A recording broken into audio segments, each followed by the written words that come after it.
Hey y'all, welcome back to Needed Conversations. This is Ryan and Victoria Cole, and we're excited to continue our Prosperous Marriage series. That's what we've been in these past few episodes, so we're grateful that you're tuning in today. But if you haven't been listening to the previous episodes, you might want to go back and listen to those when you finish with this one. That's right. Finances is a major point of contention for a lot of couples, and it starts with the individual mindset about prosperity. And so when you come into a marriage with two different mindsets about money, you're never going to be able to create an economic prosperity for not just yourself, for your children, which is the ultimate goal. And so today we're going to be continuing that conversation. But before we do, we want to encourage you to become partners with this ministry, Empowered Culture Ministries. Our mission is to empower individuals to discover their purpose in God's kingdom, to help them to date well and build marriages that reflect the glory of God, and then create an environment in their home, a culture of empowerment where the next generation can be able to do the same. We're about breaking cycles, and a part of that is bringing couples close through retreats and events, many of which you'll hear about in the coming months. Next year, we're expanding what we're doing, but all of that takes resources, and it is partners like you that enable us to sit here week after week, giving you this wisdom to meet with couples on a consistent basis and to help save marriages and to be able to preach the gospel of the kingdom to as many as we can. So would you become a partner of any amount? Go to moremostforever.com and become a partner right now. And also, if you're married, you'll be able to jump into a private group that we have starting at the end of this month. We're going to be reaching out to all of our partners and talking about our monthly Zoom sessions, weekly devotionals, and so much more, just because you're a partner. And it's going to be called the Intentional Marriage Group, and it's going to be good because a lot of people get really afraid when you tell them about counseling or coming in for a session by themselves. So this is a good way for you to connect with other couples, but maybe listen in and hear other people's challenges and feel like, I'm not alone and somebody has overcome this, and maybe I can take some of the strategies that they've used and applied and have overcome for my own self and my own marriage. So we're excited to be able to provide that for those of you who are going to be those partners that are going to join us in accomplishing this great vision that God has placed on our hearts to fulfill. And it's not venting sessions. We're talking about couples who have come through the fire, and we'll be able to offer some testimonies. We also will bring in some special guests, couples who have become mentors to us in many ways. And it's going to be all around an empowering group to be a part of. So become a partner now, moremostforever.com.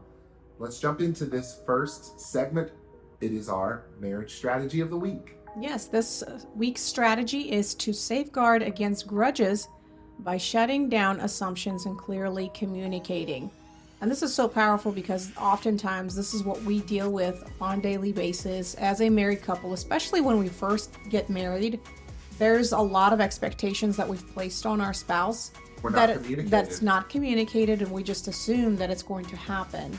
But you can't do that because you have two different individuals coming from two different backgrounds, and you have to clearly communicate with that person what your expectations are, and maybe those expectations are unrealistic, and hearing the other person's perception as to, why they do what they do and how they function. And that means that you have to have those open lines of communication, and if you don't, you will create those grudges and those offenses, and it will trickle into other areas of your marriage, and it will just cause a lot of issues. I want you to kind of explain how we came about this and read. There's a quote that Victoria came across, and it sort of triggered this conversation between us about how couples develop grudges or offenses towards their spouses. And go ahead and read the quote. Well, what I found was a quote that said, "Before you hold a grudge, hold a conversation. It may be a result of a misunderstanding." And it just kind of clicked for me because I know that this is a challenge for all of us that deal with relationships on a daily basis. It doesn't necessarily have to be your spouse. It could be friendships, it could be, family. When, we see somebody look us a certain way, or they might have made a statement, and we've automatically like taken in those conversations and start like negotiating in our head with the enemy of all the things that could have been, or maybe they have meant when they said those statements or when they did those actions. And then we create things in our minds that actually never existed, versus let's confront this head on and let's hold a conversation. I'm not saying, approaching this person in a domineering way and start accusing them, start attacking them, because that's just not going to be effective at all. Right. But I think your feelings are valid if you are feeling a specific way. We've often said, if you do get to a place where you feel like every time that you have a conversation, you get defensive, it may be better for you to get a journal and write out what your feelings are. And then I think that will help to kind of keep you in check, is like, are those feelings valid, or you're overreacting? Right. And so once you test that out and say, okay, those feelings are valid and I need to address it with this person, and just sit down with them and say, I don't want to come across as like I'm attacking you, but this is how I feel and I want to have some kind of a resolution. And I just wanted to have a conversation about, how I feel about this specific situation, about what you said or what you did. And allow that person to explain themselves, because more than likely it is going to be a misunderstanding of some sort. Maybe they did not mean it the way they did, or maybe they didn't know that action or those words actually hurt your feelings. So, or if your feelings are valid and those assumptions turn out to be true, then you'll be able to confront whatever issue is there. Assumption is sort of the root of most of couples' offenses. And you can feel when your spouse has withdrawn.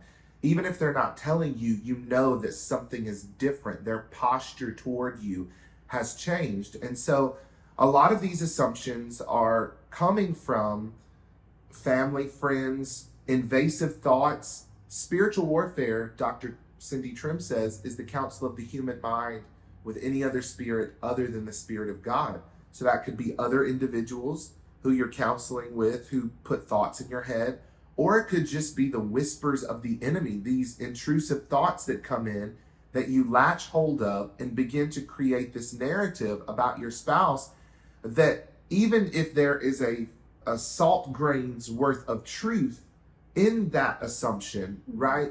You have now built this entire narrative around it and exploded this idea about your spouse in your head to the point where you have now believed something about them that isn't true. Mm-hmm. And so you have to, and I'm a very methodical person, you have to confront these thoughts head on. And so we've come up with these 3 points to be able to help you navigate intrusive thoughts that become assumptions, which form grudges and offenses that you have towards your spouse. Mm-hmm. Whenever you have a thought that begins to offend you, a grudge about your spouse, I want you to start off with number 1, giving them the benefit of the doubt. Give them the benefit of the doubt. I heard this quote from a men's group that I was in, and I'm not sure where it came from, but it was a quote that says, I'm going to view this in a light most favorable to you. And so even when your spouse is talking to you in regular communication, oftentimes we don't understand the context. And even when we hear something from them, we assume that it's rooted in a certain place, but it may not always be. So the best thing for you to do is right off the bat, instead of accusing them or believing the worst about them, give them the benefit of the doubt and say to yourself, I'm going to view this in a light most favorable to them. All right?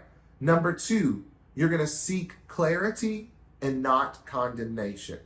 So after you give them the benefit of the doubt, you still have these questions. But the goal is not to condemn them and find them guilty. The goal is clarity, to understand. So you're going to have to ask yourself some questions. Did I have the wrong expectations? Maybe they didn't live up to those expectations, but maybe it's because those expectations were not communicated. Number two, did we have a clear agreement?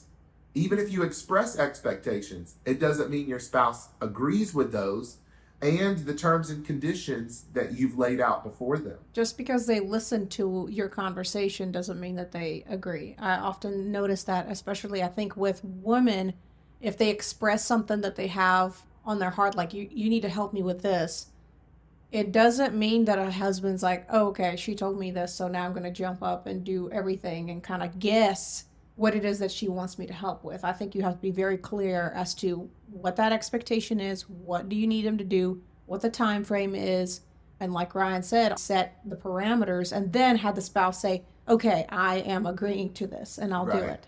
And we don't think that we have to be that specific, but we give ourselves, all of us, excuses not to do things that are either uncomfortable or inconvenient. And so we oftentimes will create ambiguous statements to be able to safeguard ourselves in the future from the responsibility and accountability with what it is that's been presented to us. Like if our spouse wants us to do something, and we'll give a generalized statement that kind of leans toward agreement, but not a specific type of agreement. And then if they come irritated, we say, well, I never agreed to that, right? I thought it was going to be this, right? And we almost use assumption as a shield instead of taking responsibility. Well, grown-ups, we get very specific and we understand what the expectations are, and we either agree or we don't. There's no gray areas. And so that number two, seeking clarity, is important, but not seeking condemnation. You're not seeking to try and demonize your spouse and point fingers at them. You just want to seek clarity. And finally, with seeking clarity, I love this question. Does this assumption reflect what I know to be the heart of my spouse? You've known them since the time you were dating. You've been married X amount of years. Does this assumption that has come into your mind reflect the heart that you know them to have over the years that you have known them? Does this reflect their character, their nature? Is that assumption grounded in reality? And finally, the third point in this is to talk it out. Choose a favorable time to talk with your spouse and discuss the clarifying questions that you've asked yourself ahead of time. So let's start over at the top. Number one, when these invasive thoughts come in, you start assuming things, you start building this narrative, you've gained an offense, a grudge towards your spouse. I want you to first give them the benefit of the doubt. I'm going to view this in a light most favorable to them. Number two, seek clarity and not condemnation. Ask yourself those questions about expectations. Number three, talk it out. Choose a time to intentionally sit down with your spouse and deal with those assumptions head on. And so I know that this was a little bit more in depth than we normally do for a marriage strategy, but I think it is a heavy topic. It's a place where the enemy drives a wedge, is in assumptions. And so that's your marriage strategy of the week. Any final thoughts? No. Go ahead and apply it. Start journaling, start making sure that you keep yourself in check before you jump in to have those conversations that are not going to be productive. What we're really trying to do is give you guys these pointers and tips in order for your conversations to be productive and for you to act like a mature adult. And that will really help you to reel yourself in before you address it in a mature way with your spouse. Yes. Well, let's jump into the main topic today, which is around our series called The Prosperous Marriage. So we're talking about marriage and money, and we've covered a lot up to this point. We're actually working now to get some interviews with people who really specialize in this particular topic. I believe that God has given us some advanced wisdom around this topic, but I think that there are some other perspectives we would like to bring in. But for now, we are going to talk about what all of this is leading to, right? What is the purpose of having a budget? Or what is the purpose of creating wealth or understanding prosperity from a biblical perspective? Last week, we talked about the number one reason for all of that, which is to manifest the kingdom of heaven here on earth. And how is that going to happen? It's going to happen within communities of believers who begin to network with one another and leverage your collective strengths and abilities for bringing the kingdom of heaven to earth.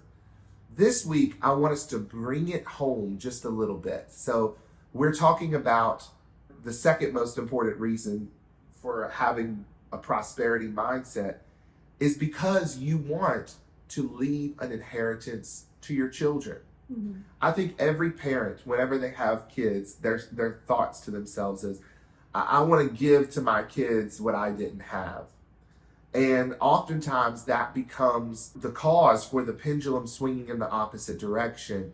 And we give our kids the stuff without the values that were inherently given to us because of the hardship. And so we then see what took like the scrappiness of lack and crisis to bring you to a place of wealth. That isn't automatically passed to your kids. And so, yes, the goal is an inheritance, but what is an inheritance? And also, I want us to add another term in there, legacy. What, do you want to jump in and add anything? Mm-hmm. We're talking about prosperity.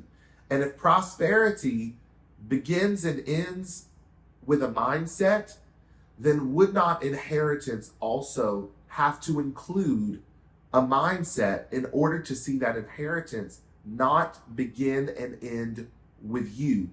And let's say you have $1 million to pass on to your kids, right? Would that $1 million be a gift to them or a curse? Would that $1 million be squandered? Would that $1 million lead to calamity in their lives? Or would it be a seed in the ground to be able to multiply with your grandchildren and great-grandchildren? I love this scripture in Proverbs chapter 13 because it talks about inheritance, but it also adds that caveat that I'm talking about. In Proverbs chapter 13, verse 22, it says, "A good man leaves an inheritance to his children's children, but the wealth of the sinner is stored up for the righteous." And the scripture before that, if you want to start at 20, it says, "He who walks with wise men will be wise, but the companion of fools will be destroyed." Verse 21, "Evil pursues sinners, but to the righteous good shall be repaid." And again, this scripture, verse 22, "A good man, good, leaves an inheritance to his children's children, but the wealth of the sinner is stored up for the righteous." So I think that there's a difference between what a good man gives as an inheritance and what a bad man gives as an inheritance. Now we automatically think that the bad man is the one who gives his children nothing. But I want to flip that a little bit, and I want us to look at it from the perspective of two men giving the same money. Both of them have $1 million to pass on to their kids. The good man would also pass along righteousness. The bad man would pass along money without also the mindset to be able to sustain that wealth and to be able to pass it on to the next generation. Why? Because it says a good man leaves an inheritance not to his children, but to his children's children. Mm-hmm. That means it's multi-generational. It's passed from generation to generation, and it continues on.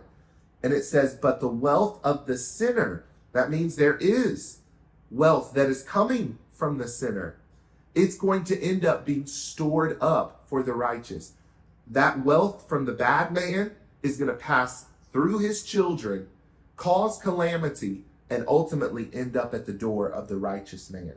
Yeah, I always say, one of the greatest gifts that you can give to your children is teaching them the fear of the Lord. And the reason why is because if you step back, you can think of like, oh, I can give my children this and this, but it's all stuff. If I don't give them the principles that when they actually grow up, it says in the Bible, instruct a young man in their younger age, and then whenever they get older, they will not depart from it. And that starts at home. That discipleship making process starts at home, and that means teaching your kids about finances. right now helping Mila with her little business. And we're not trying to put too much pressure on her because she's only 7, but it's something that I was never aware of. And I can't blame my dad for it because, he also came up from a very impoverished household. I mean, they lived through famine. Their mom, or my grandmother, had to like ration food just in order for the kids to survive. So I understand my dad gave me the best he could. And I was never like a business owner, as a child, but I want to pass that on to my child so that she knows the value of working hard, having the creative ideas, expressing her gift, using her hands, and also, using that gift to speak to other people and to network. And that starts at home. And when I can equip her now, and as she gets older, I would love to release a lot of this business to her so she starts managing all aspects of it, because then she grows older. Now she knows how to manage her own money, how to budget, how to invest, and she's not going to have that consumer's mindset like we've talked about last week. She's going to have an investment mindset. Mm-hmm. And that starts with us disciplining them here at home so that whenever they actually reach that wealth or have that money come in, they know not to squander it, but how we can, utilize that for the glory of God. And then also how we can help other people, and how can our gift serve other people, not just let's make this money so that we can get more stuff. It's not about the stuff. And so I think this is very important for us to, start at the very beginning, start teaching our kids and our homes so that we can leave that mark and legacy for our children. I mean, I think of Ryan's grandfather as well. We celebrated his birthday this past weekend. He turned 90, and seeing his background, he was married at a very young age.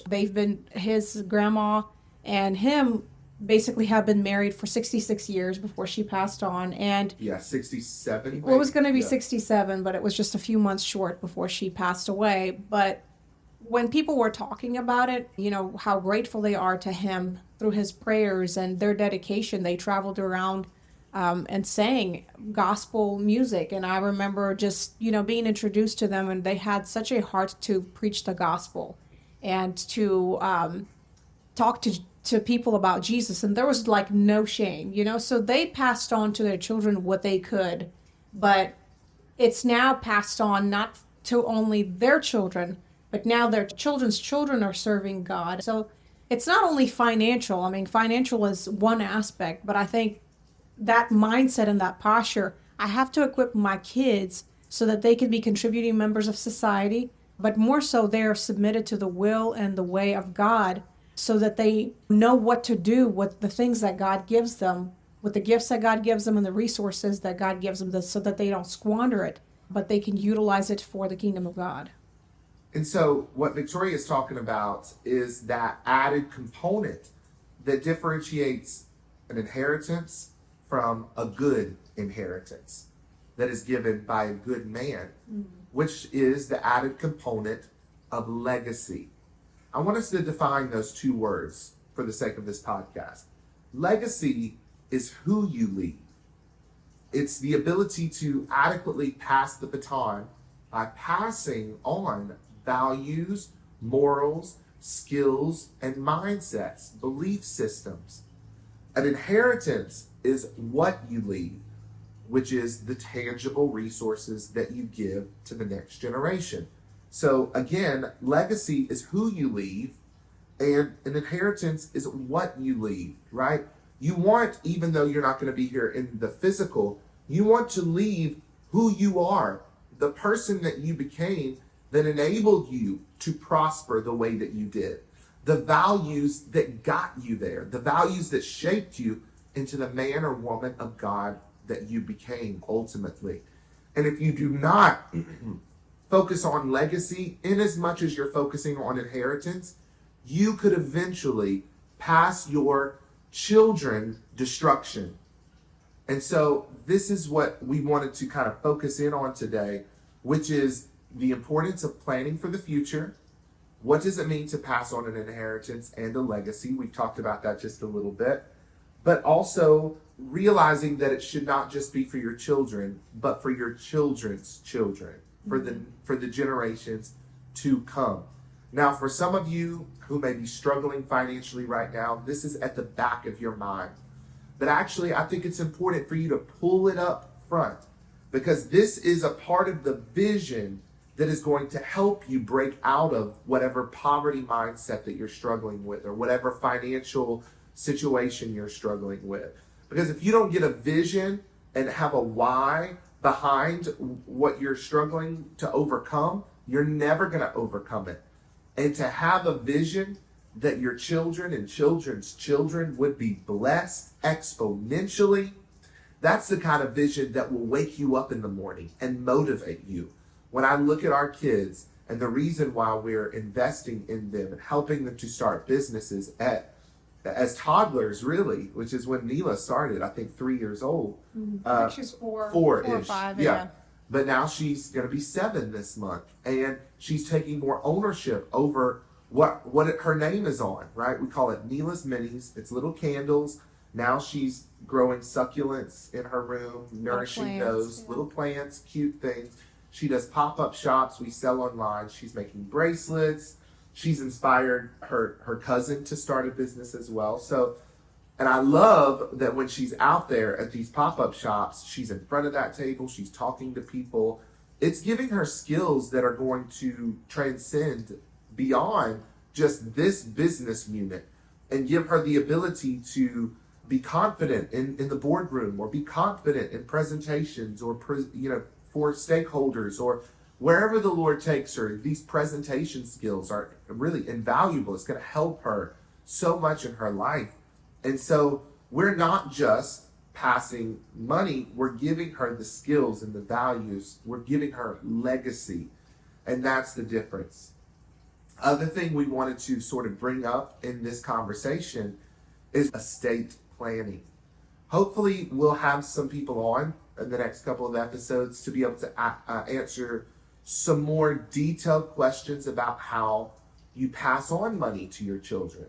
But for now, we're going to give you sort of the knowledge that we have, which is from our experience. Now, Victoria is walking through, her dad passed January 2021, and it is almost the end of 2023.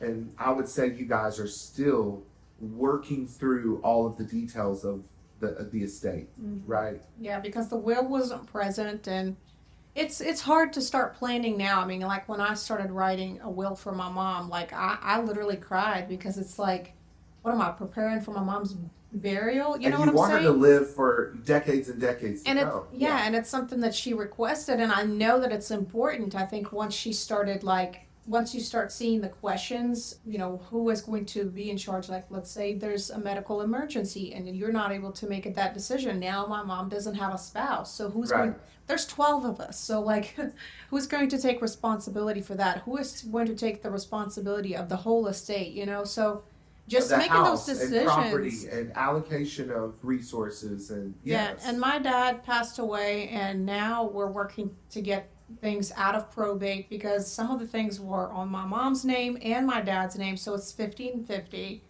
And the laws and all the stuff, how this works, is just, you have to literally jump through hoops and loops, and it takes a long time to get some of this stuff resolved. And then you add the component of 12 kids. Yeah, but once you have those things in place, like your will, it's notarized, you have, all those decisions made, when in the event something were to happen, you already kind of have a plan set in motion, and you already discussed almost like the wishes of that person as well. Like, what do they want, when you pass away? That way you don't have fighting amongst your kids.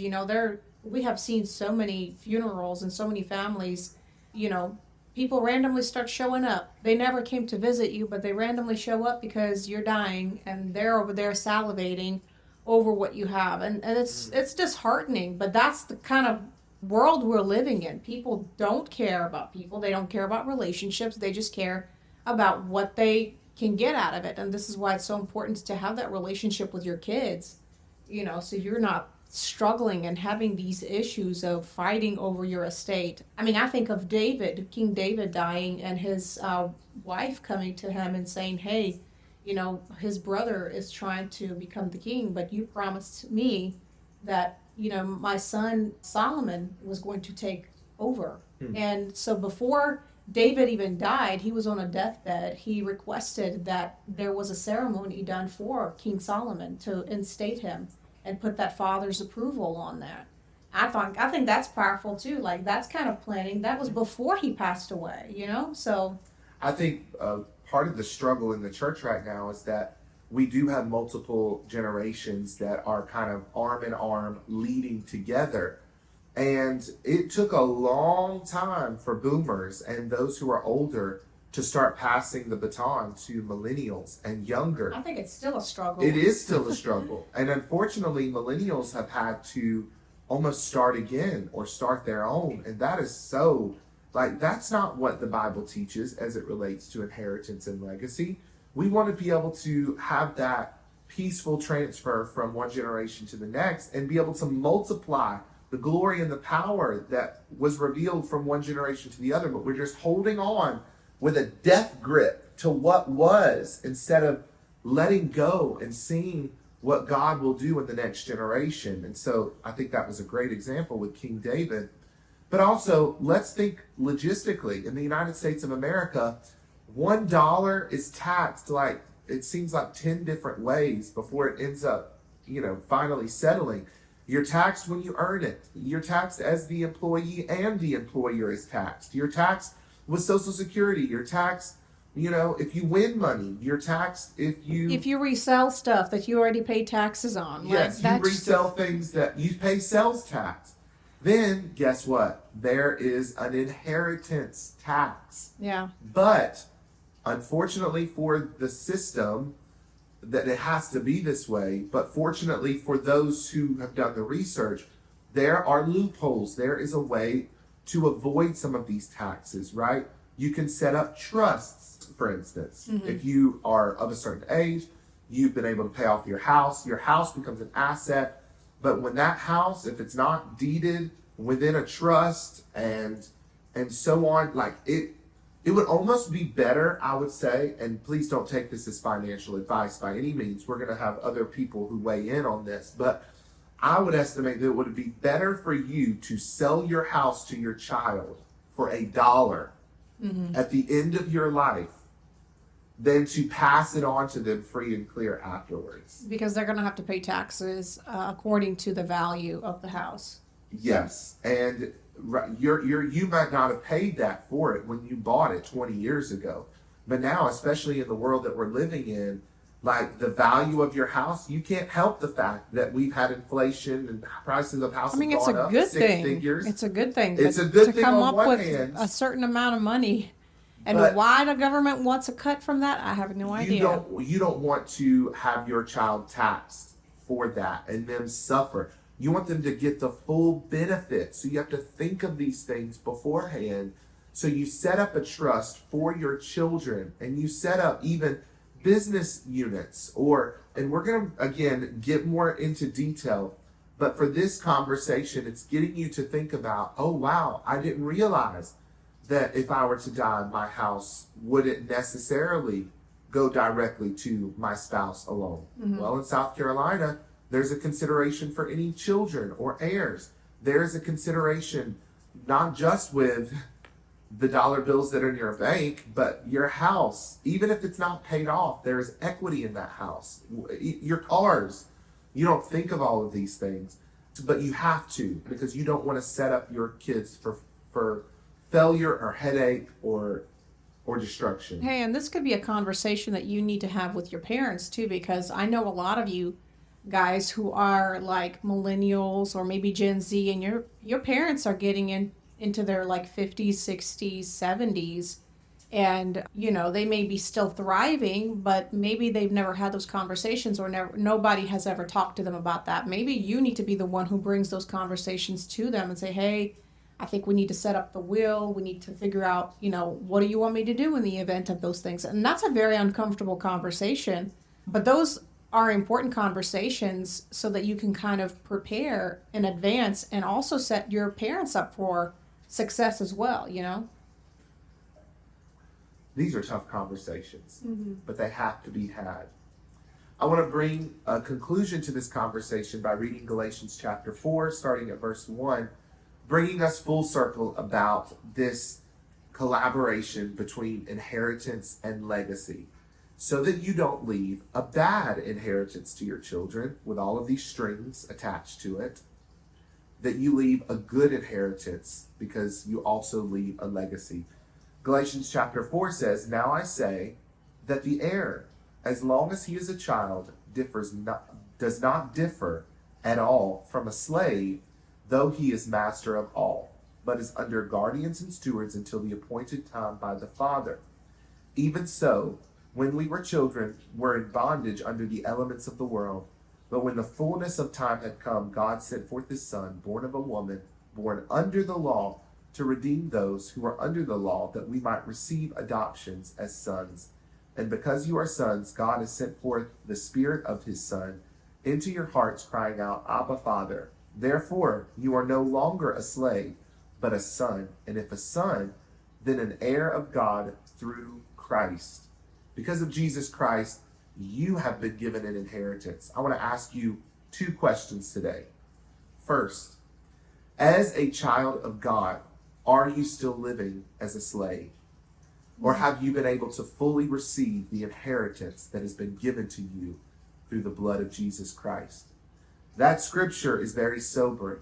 To think that you have access to everything but still live as a slave, that would be like tomorrow some long lost relative dying and leaving you in their will $1 million, and it's stored up in this, estate holdings, and you have no idea about it. That means right at this moment, you could be a millionaire and be ignorant of it.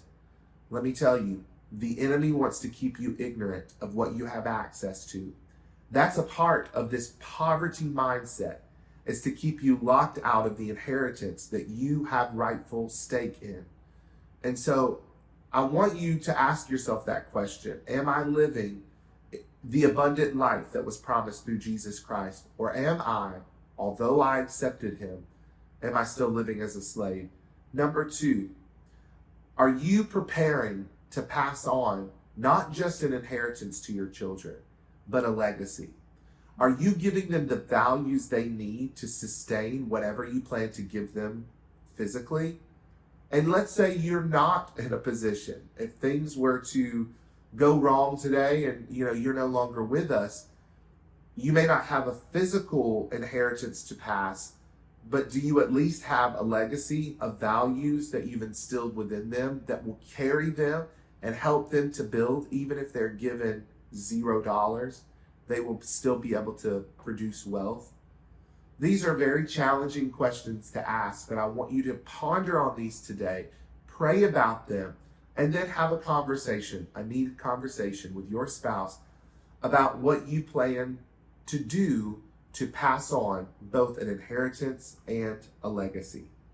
Thank you guys for tuning in for this part of this episode, but we're going to move into the next part, which is the question of the week. And I love this. Yeah, this week's question, and Ryan loves this when I pick it, and he doesn't know what the question is, so he hasn't read this one before.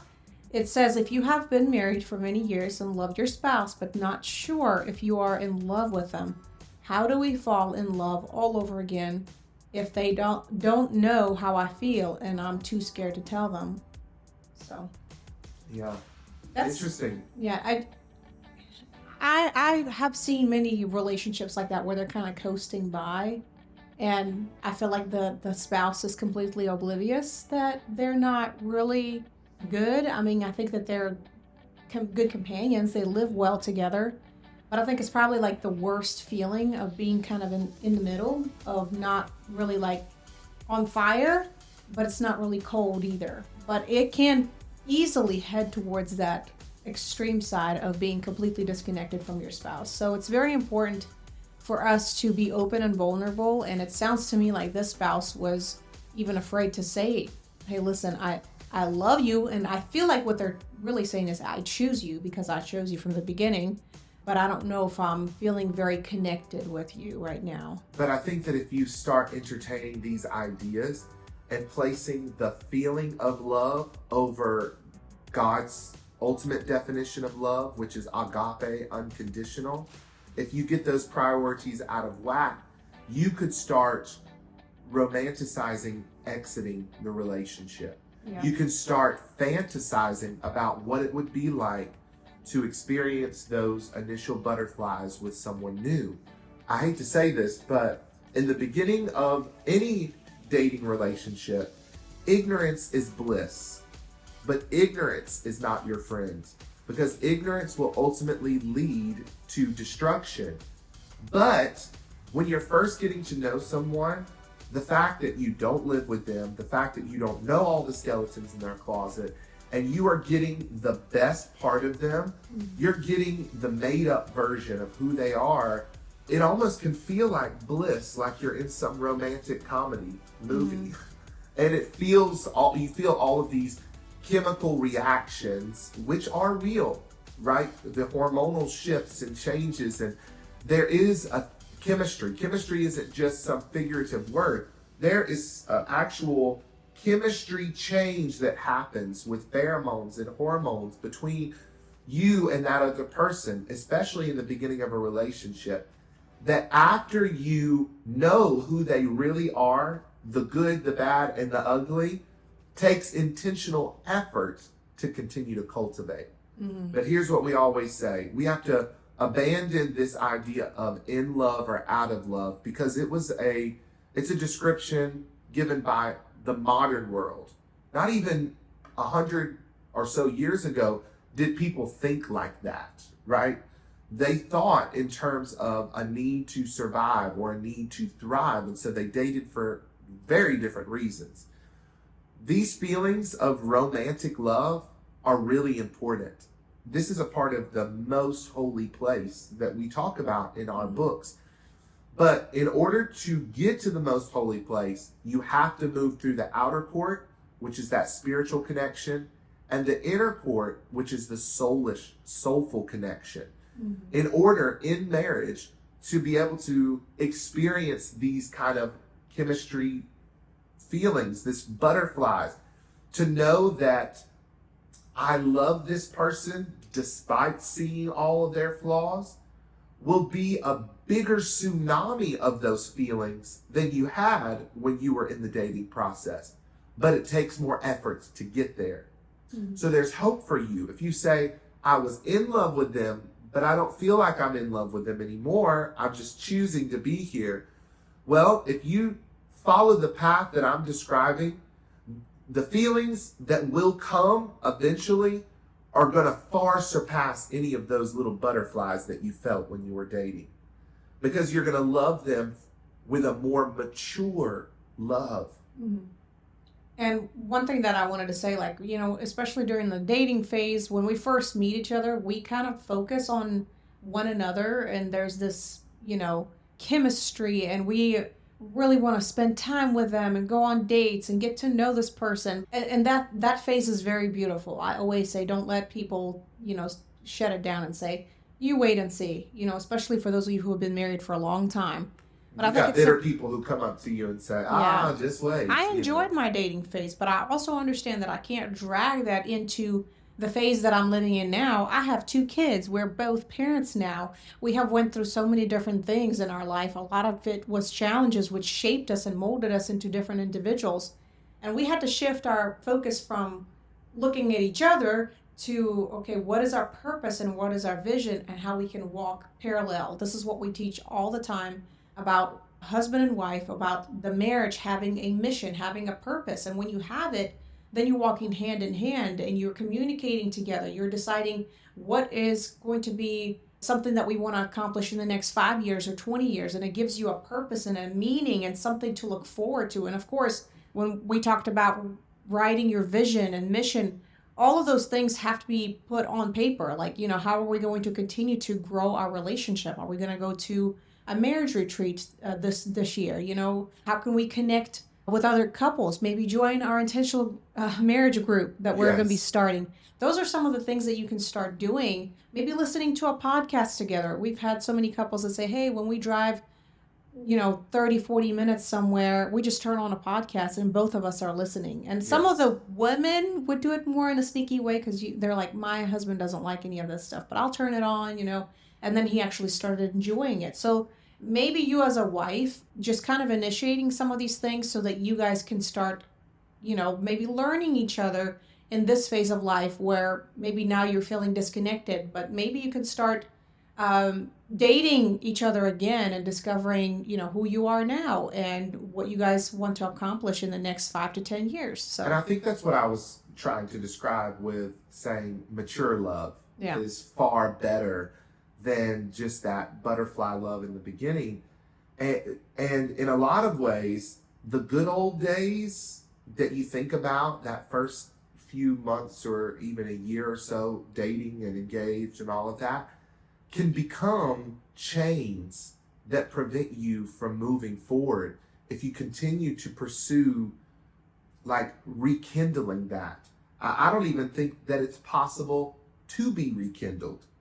And so the idea of recapturing what was lost, I think you need to let go of that endeavor. Mm-hmm. That's not a worthy endeavor. No, why don't you turn your attention towards who your spouse is today, after all of these years, who they have become, and say, let me get to know that person. I want to pursue mature love. I want to pursue the next phase of our relationship. In the beginning, there were things that Victoria and I did. I'd write her notes or certain things, and I think it meant a lot to her back then. It doesn't mean the same thing that it meant to her back then. The things that I used to do, they don't show up in the same way to her. And even if we try to go back and say, let's do some of the things that we did before, it just doesn't, it doesn't spark the same fire that it did then. Mm-hmm. We have to keep facing forward and moving ahead and saying, how can I stir something up that is fresh and new Mm-hmm. with my spouse instead of staying in bondage to the glory of what was. And it's not about a to-do list of like, let me just go on a date. It's genuinely and authentically wanting to discover, what makes your spouse tick. Like, what do they love to do? And what season are they in right now? And how can you support them? And how can you motivate them maybe in the season if they're unmotivated about certain things? So, you don't have to wait around for your spouse to do it. I think if you feel like you're disconnected, can start doing those little things to start rekindling some of the things. And I know you said you didn't like that word, but maybe start that fire again, but in a new way. Mm-hmm. Now that you are more mature and now that you have been married for a while. Listen, once the wood has burned and turned to ash, go to an ash pile and try to start a fire. You can't. Go to an ash pile that has been sitting there and try to light a flame. It's not going to happen. You have to put new wood on the fire, or it's not going to become a flame. But you know what you could use that ash for? As a fertilizer. You can. That's true. So that's a good example of what was before. It's still not erased. It's still used as a fertilizer. What a full circle thing. Yeah. It's not wasted. Yeah, you still can fertilize and get the plants that you want from that soil, really nourish that soil so that you can, start something new. So many people keep trying to light a match and light that ash up. It's like, no, the ash is meant to go into the foundation of the garden of your marriage. Mm-hmm. It's time to light a new fire with new wood. Yeah. It's time to make new memories. Those were great memories. It's always good for us to go back to that first restaurant that we went on our first date out on. But you know what? It will never feel like that first date again. Right. We might reminisce and feel like, oh, that was nice. But ultimately, I want to go to new places with my wife. Yeah. And experience new adventures. I think this was good. And if you really are trying to stir and awaken love between you and your spouse, we encourage you, become partners with this ministry. For as little as $25 a month, you will be able to join our intentional marriage group. And behind the wall, but behind social media and all of the stuff we're doing through podcasting, get a more immersive experience for you and your spouse to grow together in love this upcoming year. That's sort of going to be our theme. I want to bite my tongue because I don't want to say too much, but this is a year about ballooning, your love in full bloom. So I think this was a great question, and I hope that that was a good answer for you, that you got something out of it. If you have a question about any topic, nothing is off the table, text us 864-428-7131. The information is there and in the description. You can also DM us, email us, however you want to communicate, get it to us. We will keep it anonymous. This is between Victoria and I. We're not going to call you out on the podcast, so get as deep and dirty as you want to get, and we'll help you to answer those questions. Yeah, thank you guys for tuning in today, and be sure to send this episode to somebody that you may know that needs help, maybe somebody that doesn't know about this podcast. That really helps us to spread the word. And also give us a review. That also helps us to spread the word and helps us to climb the charts. Send it to as many people as you can, right? Yeah. Say, hey, listen to this. This was a needed conversation. That's right. God bless.